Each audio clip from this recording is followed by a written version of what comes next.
a thrilling feeling to explore how people used to live in the past centuries ago. I have already begun to feel as if I have stepped into a world of the past. Today, we are here at UNESCO's declared World Heritage Site, that is Takht-I-Bahi, a massive temple complex, architectural masterpiece that stretches on and on. Let's explore it.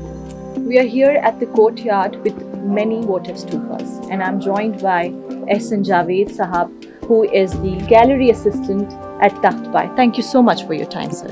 You are welcome. What activities were carried out here? So this is the main stupa courtyard here at the time of Buddhism, when their religious monks were praying here. They performed different religious practices here in this monastery, and especially these small stupas. They were built by the monks and for their followers. On the death of any special person, they construct a votive stupa or any demand they came in fulfill. So they, on the fulfill of that demand, they also constructed the votive stupas. And so in the surrounding we have chapels. In those they were used to. What was displayed in these chapels back then? Buddha figure was placed in these chapels, and the monks and the students that was studying here or practicing their religion, they used to pray at front of that chapel. So we are now heading towards the main stupa. That is the main structure of this monastery.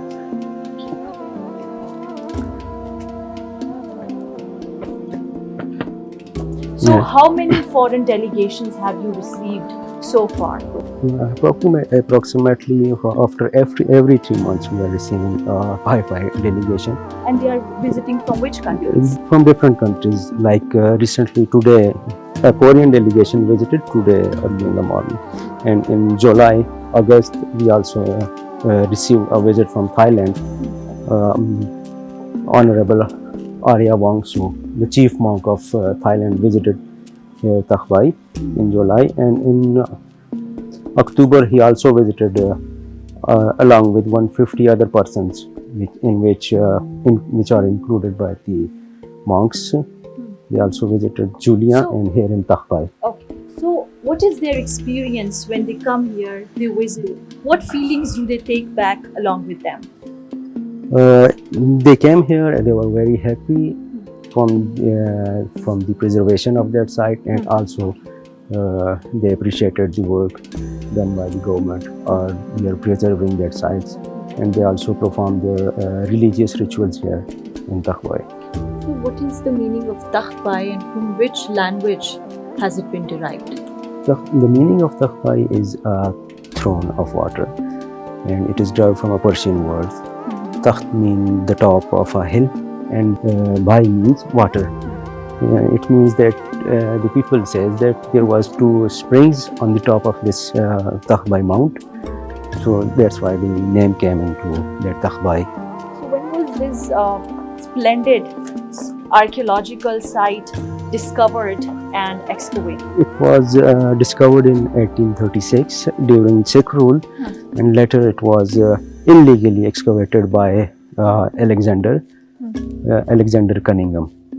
He was also an officer here in India at that time, and he excavated the site illegally, which we call nowadays that they were only hunting antiquity.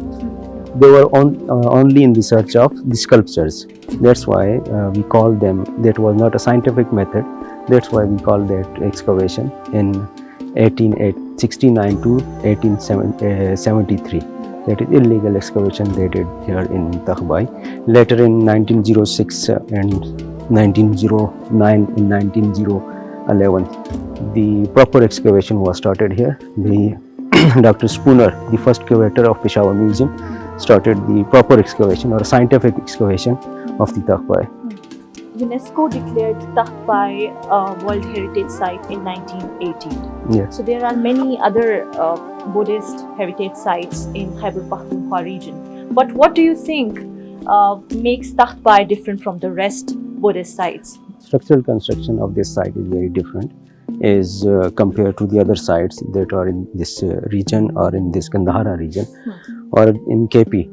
Their structure is very different and their monastery is very different as compared to the other sites that are in KP. And there have also a Zoroastric concept that was before the Buddhism came here.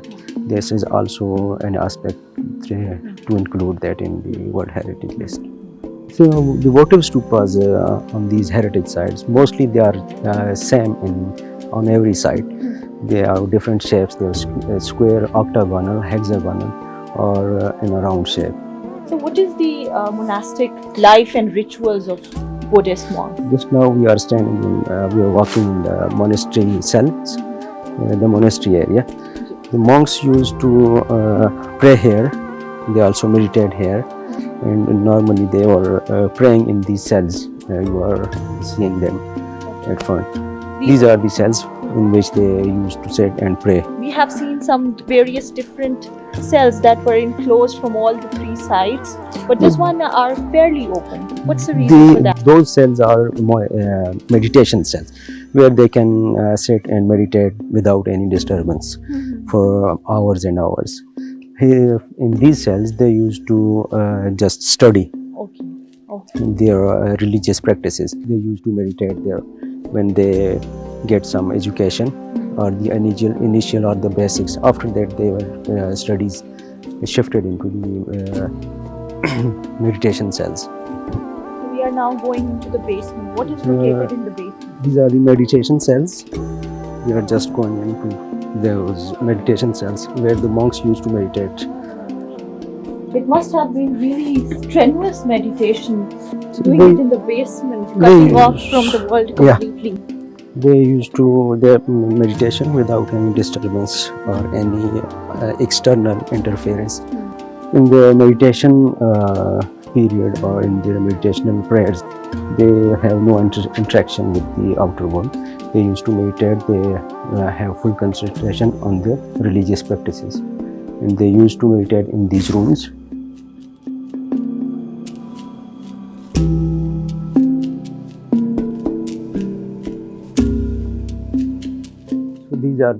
This is their meditation cells. The monks used to meditate here and practice their religious prayers or to concentrate on their religion or their any other things. They used to meditate here. So we have another cell where the monks used to meditate. We are just heading towards that.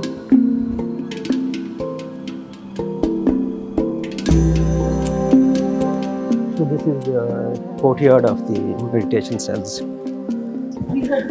This is the courtyard. During meditation, they are allowed only to enter this area, not to the external world.